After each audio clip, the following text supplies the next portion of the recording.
Bemid chapter 35. And Yahweh spoke to Moshe in the desert plains of Moab by the Yarden of Jericho, saying, Command the children of Israel that they shall give the Levites cities to dwell in from the inheritance of their possession.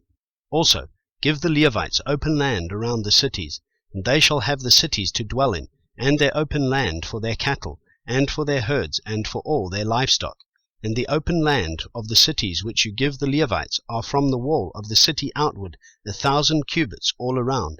And you shall measure outside the city on the east side 2,000 cubits, and on the south side 2,000 cubits, and on the west side 2,000 cubits, and on the north side 2,000 cubits, and the city is in the middle. This is to them the open land for the cities.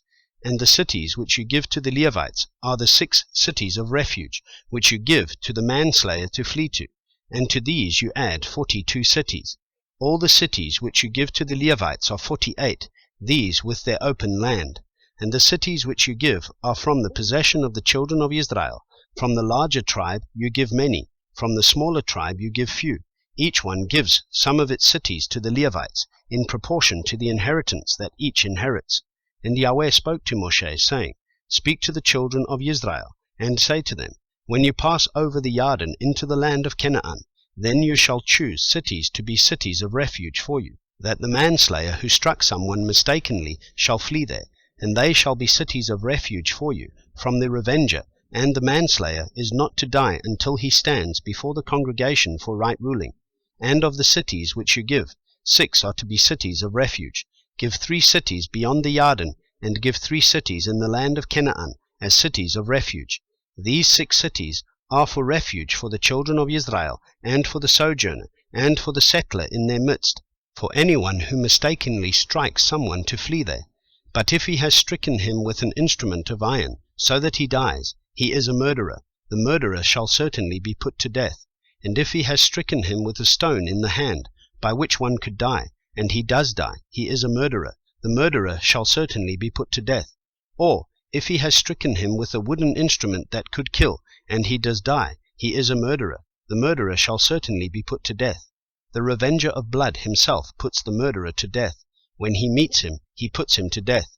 And if he thrusts him through in hatred, or throws an object at him while lying in wait, so that he dies, or in enmity he strikes him with his hand, so that he dies, the one who struck him shall certainly be put to death, for he is a murderer. The revenger of blood puts the murderer to death when he meets him. But if he pushes him suddenly without enmity, or throws an object at him without lying in wait, or uses a stone by which a man could die, throwing it at him without seeing him, so that he dies while he was not his enemy or seeking his harm, then the congregation shall judge between him who struck someone and the revenger of blood, according to these right rulings. And the congregation shall rescue the manslayer from the hand of the revenger of blood, and the congregation shall return him to the city of refuge where he had fled, and he shall remain there until the death of the high priest who was anointed with the set-apart oil.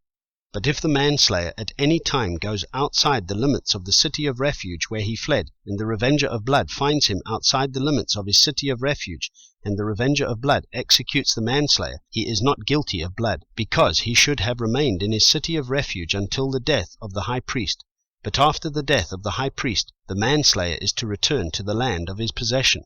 And these shall be for a law of right ruling to you throughout your generations in all your dwellings. Whoever strikes a being, the murderer shall be executed by the mouth of witnesses.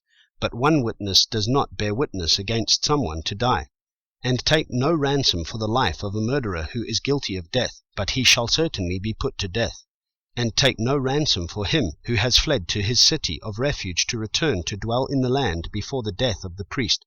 And do not profane the land where you are, for blood profanes the land, and the land is not pardoned for the blood that is shed on it, except by the blood of him who shed it. And do not defile the land which you inhabit, in the midst of which I dwell, for I, Yahweh, am dwelling in the midst of the children of Israel.